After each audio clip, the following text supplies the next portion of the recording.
Nog 'n maandag en nog 'n huishonde. Baie welkom hier so ons vandag 'n lekker topik so in die feesseisoen. Hallo Philip, hoe gaan dit met jou? Hallo Tersia, ja, soos altyd geen klagtes nie. Kyk noord, gaan aan en geniet die honde. Mooi. Ja, ons kan glad nie klaar nie. Nou, dit is 'n proper so Desember hier in Gauteng, wat beteken dis warm en dit beteken ook iets anders. Daar kom vuurwerke want die feesseisoen begin. Soos onderwerp vir vandag. As ons weet ons honde en vuurwerke is tipies 'n groot probleem veral in die stede waar dit geneig is om baie op mekaar te gebeur. En ons gaan vandag praat oor hoe jy jou hond kan voorberei, watter tekens daar is van stres in jou hond en hoe kan jy hierdie feesseisoen met vuurwerke vir jou hond makliker maak en lekkerder maak. Philip, hoekom is honde so bang vir vuurwerke? Ek gaan nie sê hulle is bang vir vuurwerke nie, hulle is bang vir klank. Dis 'n onbekende klank, skielik een aand is daar hierdie geweldige bomme wat afgaan en die hond is glad nie aangepas daarbey nie, hy ken dit nie en ek bedoel as ek en jy nog nooit 'n geweer in ons lewens gesien het nie en iemand trek skielik sneller hier agter ons, moenie dink ek gaan stil staan nie. Daar gaan 'n nuwe deur wees in daai vertrek waar daar nooit een was nie. So met honde is dit dieselfde, jy weet, ons as mens word groot, veral mans seker meer as vroumense, word groot met gewere en jag en natuurlik die weermag en so. Ons is die klanke gewoond, maar die ander ding is ons kan die klanke assosieer met 'n geskietery of ietsie en dit staan uit bo aan 'n klanke waar 'n dier dit nie kan doen nie. Vir hom is dit net hierdie ewe skielike bom en hy skrik om te mekaar en daar hardloop hy. Die probleem met meeste van die dinge is die hond sal hardloop na sy eienaars toe. En hulle tel hom op of hulle paai hom en sê, maar moenie worry nie, is niks nie. So wat hulle eintlik werklikheid doen is hulle skep 'n presedent. Die hond se brein sê, okay, elke keer as ek die klank hoor, moet ek my gaai afskrik en ek moet hardloop na die mense toe want hulle gaan my prystel. So dit word nou die norm in my lewe. En jy weet hoe beskerm 'n mens se hond wat nooit aangepas is met hierdie tipe van ding nie? Hoe beskerm jy hom daarvan skielik uit die bloute uit? Want onthou hy omdat sy gehoor, hy hoor klanke baie hoër as wat ons kan hoor en ook baie laag. So as hy bang is vir donderweer, ons hoor die donderweer nog nie, dan het hy dit al gehoor. En dan begin hy begin paniek. En ek gaan vir jou sê, vir party honde is dit die vreeslikste ding op aarde. Daai, want hulle weet nie waarheen nie, hulle weet nie wat te doen nie, hulle wil gaan wegkruip, maar die ding gaan net aan en aan. Dis nie een keer en dan gaan ons sê, okay, stop het, sorry, my hond het geskrik nie. Daai donderweer kom nog aan. En dis ongelukkig die ding met vuurwerke, deur 'n sekere aand, nuwejaarsdag en die goed. Dis aan mekaar. Dit stop nie. So vir die hond is, jy weet, hy's vreesbevange vir die goed. So ek dink as jy 'n klein hondjie kry, moet jy hom blootstel aan die goed. Stelselmatig. As ons honde oplei vir beskerming en goed, moet 'n vuurwapen hom glad nie plan nie. So ons begin met sagte klanke van 'n afstand af. En ons bring dit stelselmatig nader aan hom oor 'n tydperk van moontlik 'n paar maande as hy nie gemaklik is nie. So wat jy vir my sê is dieselfde blootstellingsproses wat gebruik word tydens opleiding vir honde wat gewoond moet wees aan die geweerskote vir vuurwapens. Daardie selfde proses word gebruik vir vuurwerke, donderweer en allerlei sulke geluide. Maar hoe maak jy daai geluide na? hoe kry jy jou hond gewoond daaraan? En die ander ding is, jy moet onthou, as jou hond al klaar geskrik het, dan word dit 'n rehabilitasieproses om hom gewoond te kry daaraan. En dis nie 'n proses wat 'n week vat nie. Dit kan baie lank vat. Jy weet, baie honde wat van oorloggetuisterde gebiede afkom, wat deur 'n paar harde slaas, landmyne en goed, daai honde ly aan stres, posttraumatiese stres. En hulle moet gerehabiliteer word om weer te kan gaan werk. So net so met jou hondjie wat nou ewe skielik, hy het nog nooit die goed geken nie, en ewe skielik is dit daar. Nou sit om hom gewoond te kry daaraan is 'n rehabilitasieproses. Ek kry net oornag sê okay, ek gaan nou 'n paar kruikers daar gooi en jy moet nou maar gewoond raak daaraan. Ander honde is mal oor, as hulle daai klanke hoor, hulle is mal oor. Hulle assosieer met die jag, hulle assosieer met lekker dinge, waar die ander honde assosieer het met vrees. So weer eens, die assosiasie moet verander word. Laat hy dit aanvaar, dat dit deel word van sy lewe. Maar as hy klaar daar is waar hy sy al die afgeskrik het en weggehardloop het, dan moet jy weet, dit gaan 'n rehab proses wees vir hom. Okay, so kom ons vat dit best case scenario. Jy het nou 'n splinter nuwe hondjie. Hierdie hondjie is nog nie blootgestaan vuurwerk nie. Hier sit jy nou aan die begin van Desember en jy weet jy kom vuurwerke oor nuwejaar. Waar begin jy nou om jou hondjie voor te berei daarvoor? Ons het 'n wonderlike ding in ons lewe vandag wat hulle die internet noem. En 'n ding wat hulle noem YouTube, waar jy enigiets op aarde kan gaan aflaai. So gaan soek op YouTube, weerlig of geweerskote, Of vuurwerke? vuurwerke of kombinasie daarvan. Laai dit af of speel dit dood eenvoudig waar die hond teenwoordig is, maar baie saggies. Jy moet dit net kan hoor. Jou hond hoor dit baie harder, so jy moet dit basies net kan hoor. En jy moet vir hom 'n halfuur 'n dag gee om daai klanke gewoon te raak en pas op vir treats en al die goed, los hom net dat hy dit self reg kry. Want jy kan hom treat op die verkeerde oomblik of hom prys op die verkeerde oomblik. Waarom net daar teenwoordig wees, laat hy dit hoor. En stelselmatig met tyd maak jy dit harder. Met tyd. Maar as jy die hond enige stres begin wys, dan gaan jy terug en jy maak dit weer baie sag. Jy begin basies die proses van vooraf. En so bou jy hom op totdat hy naderhand met die klanke so gemaklik is dat hy daar sal eet, hy sal al lê, hy sal rustig, dit sal hom nie pla nie.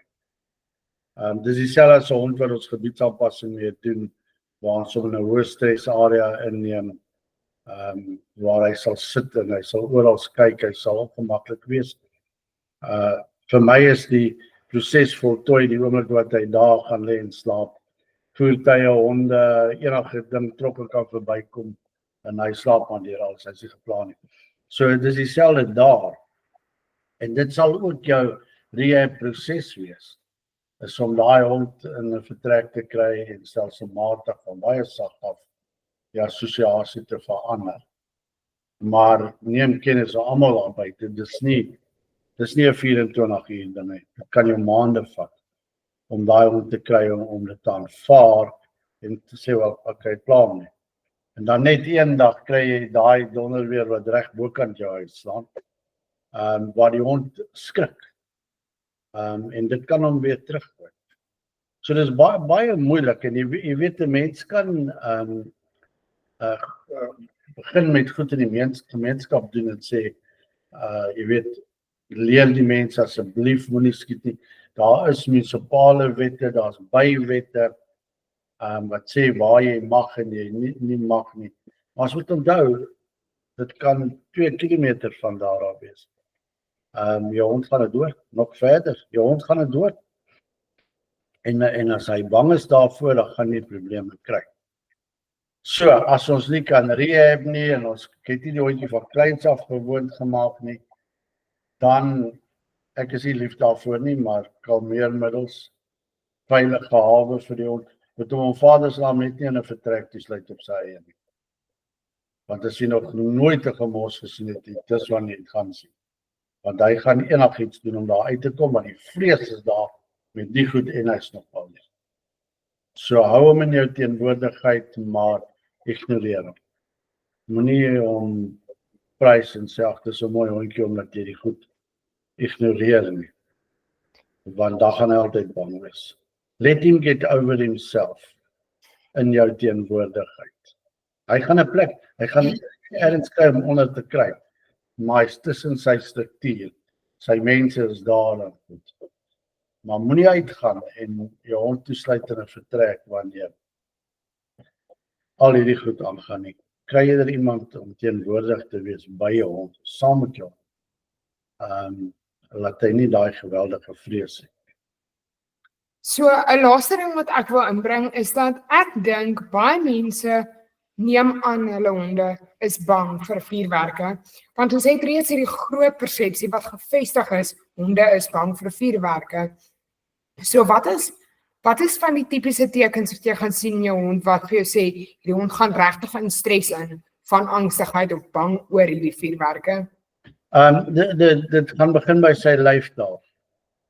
Jy gaan sien, die eerste ding wat hy gaan doen is hy gaan begin wegkry plek. So jy gaan sommer as sy lyfstaal sien. Hy begin paniek, hy begin stres, hy begin, hulle doen snaakse dinge, hy sommer bo op jou spring, hy sal onder 'n bank en onder 'n stoel. Jy gaan dit dadelik optel aan sy lyfstaal. Toe maar net dophou, jy sal sien. En ongelukkig, al het jy 'n gemeente gedrewe ding om dit te stop. Jy weet, ons sit met so baie mense, ek noem dit self-entitlement in Engels, dis hulle reg.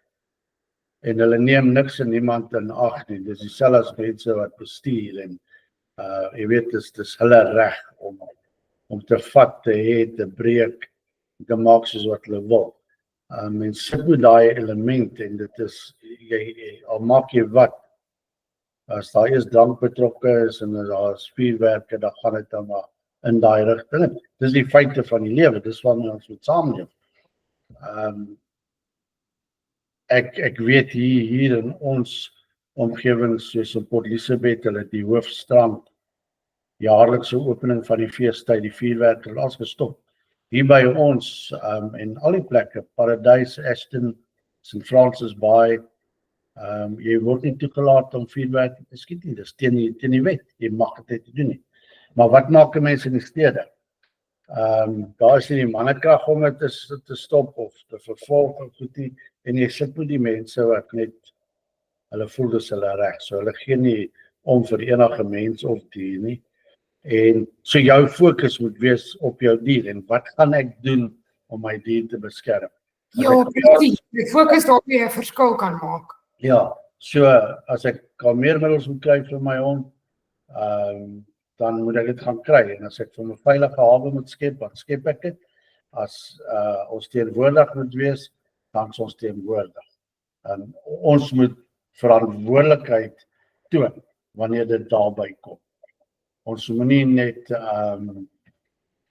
dink, jy weet, gister was ek by 'n hond gewees, hierdie trappies wat jy klim, wat jy deur kan sien, die ou trappies, dit almal aanvaar, hond gaan net daar opklim, hy het nie 'n probleem nie. En toe wys ek gister, goed wat vir ons net aanvaarbaar is nie vir die hond nie. Daai hond wil nie daai trappies klim nie, daar opgesies en vasgeskop, kan nie help nie, dit het seker 'n uur gevat om hom te kry, om halfpad op te gaan en weer af te kom. So, ja, jou fokus moet wees op jou hond, op jou tuiste, waar jy bly, wat om jou aangaan. Jy weet, is jy naby plekke waar hulle vuurwerke gaan skiet op groot skaal en so. Dis waar jou fokus moet wees, is in jou huis en met jou hond. En wat kan jy doen om jou hond te help? Nee, jou fokus moet nie op die gemeenskap en die reg wees en alles om jou nie, want jy gaan nêrens heen nie. So, as jy 'n jong hondjie het, asseblief begin hom voorberei. As jy 'n hond het wat al reeds 'n probleem het, begin met rehab. dis nie moeilik nie, dis net 'n lang proses. Maar as jy nie een van daai kan doen nie en jy het 'n probleem met jou hond, sorg vir jou hond. So beste. Daar sê, ek dink hierdie is ook 'n lekker punt om mense te herinner dat voor die feesseisoene behoorlik intree. Vat jou hond veearts en maak seker sy microchip is steeds aktief en So belangrik. sy goeders op datum is. Maak seker uit 'n collar met 'n tag aan. Beveilig jou erf want dit is jou werk om jou hond in jou erf te hou. So as jy dalk nie by die huis gaan wees nie, maak seker jou honde kan nie by jou erf uitkom as hulle gestres raak nie. Hou hulle veilig. En as dit moet, vat jou honde en vlug berge toe waar daar geen berge of see toe, klink dit my waar daar geen vuurwerke is en jy en jou Gewaandheid. Ja, nee, ek stem met jou saam. Dit is 'n baie belangrike punt daai. Maar wees selfstandig en dink aan jou hond. Ek kry al die honde daar buite want jy weet elke keer as dit gebeur, is daar honde wat missing is, hulle het weggehardloop. Jy weet dit is traumaties vir hulle en dit is trauma wat jy aan moet werk wanneer jy hond terugkry. As jy hom terugkry natuurlik dit bygesê. So ja, dit is 'n baie belangrike punte en ja, mense dink daaroor, doen iets daaromtrent nou, want al daai goed is nie te ver weg nie. Dit is nou baie naby. Nou toe, om elke week 'n bietjie slimmer te raak oor jou hond, like en subscribe vir ons hierso dat jy 'n notification kry elke keer as ons 'n nuwe video uitstuur. Baie dankie Philip vir vandag. Ons gesels gou weer. Ja, Tess, ek sê vir jou baie dankie nogmaals. En vir al die mense daar buite, vir almal wat nou die pad gaan vat, en goed, is nou om die draai, dan ek hoop ons praat nog 'n bietjie voordat julle gaan. Maar ja, almal net veilig wees op die paaie en so aan, en maak seker julle honde is aan 'n leiband vas, binne in die voertuig ook, wanneer julle ry, en hou hulle veilig, maar hou julle self ook veilig, en ja, geniet julle vakansie.